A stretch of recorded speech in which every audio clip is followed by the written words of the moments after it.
Yeah, and in hindsight, looking back, you know, he had to be, from his perspective, he had to see where we were when we started recording with him, and where he brought us to. Just thinking about that, like he saw how he influenced us as players and how much we grew just from playing with him, and that's incredible for me to think about. I mean, he just radiated wisdom in just the most humble way. Is there anything that you wish that you could have done that you didn't get to do? I mean, play live with him more. Yeah, we finally got to do that at Mojo Fest. Yeah, and that was fun. Mm-hmm. So when we were recording Tomorrow's Dream, Jamie was very one or two takes and move on type of guy, and we're sitting there. I think we recorded one take, and we're like, all right, well, let's get another one just so you know we have options. He's like, all right, and he's like, let's go, and they're doing something in the control room. He's like, come on, let's go, I'm ready to record, like, come on. And so finally we're fixing Pappy's like, all right, y'all ready? And we're like, yeah. And right before he hit record, Jimmy walked in with some spicy chicken.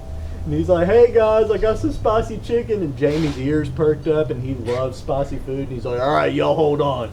And start eating, and he's like, oh yeah, that's good chicken, you know. And he's just tearing it up, and we're sitting there like, come on, you know, like, hurry up, finish your chicken. And so finally he did, and we went back in and recorded it, and it was one of the best drum tracks I've ever heard in my life. The timing on that they called him the human metronome. Like, he just had perfect time. The fattest groove. It's just how he felt time, how he felt the pocket. Yeah. Huge. One of the best examples of that, he played with Freddie King. It's on his album Burglar, the song Sugar Sweet. That is a perfect example of Jamie Oldaker. Why is that the perfect example? Because his drum line sounds simple, almost just straightforward, but if you listen to it, like what he's doing on the kick drum, his right foot's going insane, his hand on the ride cymbals just... Even when he gets super expressive with his kick foot, and then goes back to just the basic, just straight back in the pocket is just one of the most incredible things. It's actually like the simplification that just shows you the master, you know, the master of the basics. Dirty. So good. you worked with several drummers, and going from where you were and now you're working as a bass player with Jamie, what was that experience like? How did you learn from that, and what did that give you? I would say with the earlier drummers, and I didn't even know this at the time, but there's like this almost like the way two frequencies can either be harmonious or dissonant. There's like, if they're maybe feeling the time a little different at a place where you're feeling it a little different than them, there's like this kind of recalculating that has to occur, and like the pocket just can't be as fat. You're just limited to kind of in that kind of way.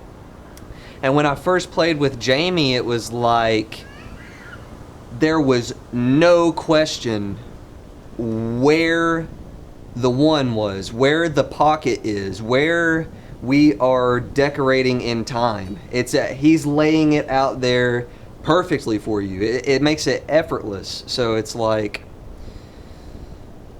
there's this sense of authority, like commanding his presence, commanding time, and really like whipping you into shape where you're just feeling it because he's giving it to you. And so there's really no work involved with groove or pocket. It's like you're just kind of free to play within the space that he's providing, and it's like the most liberating thing, it creates incredible freedom to express.